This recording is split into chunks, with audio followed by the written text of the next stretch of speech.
اور اس شخص سے بڑھ کر کون گمراہ ہو سکتا ہے جو ایسے کو پکارے جو قیامت تک اسے جواب نہ دے سکے اور ان کو ان کے پکارنے ہی کی خبر نہ ہو.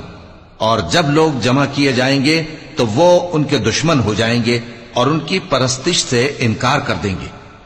اور جب ان کے سامنے ہماری صاف صاف آیتیں پڑھی جاتی ہیں تو کافر حق کے بارے میں جبکہ وہ ان کے پاس آ چکا کہتے ہیں کہ یہ تو کھلا جادو ہے.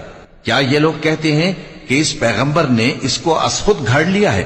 کہہ دو کہ اگر میں نے اس کو اپنی طرف سے بنایا ہو تو تم اللہ کے سامنے میرے بچاؤ کے لیے کچھ اختیار نہیں رکھتے. وہ اس گفتگو کو خوب جانتا ہے جو تم اس کے بارے میں کرتے ہو. وہی میرے اور تمہارے درمیان گواہ کافی ہے اور وہی تو ہے بڑا بخشنے والا مہربان.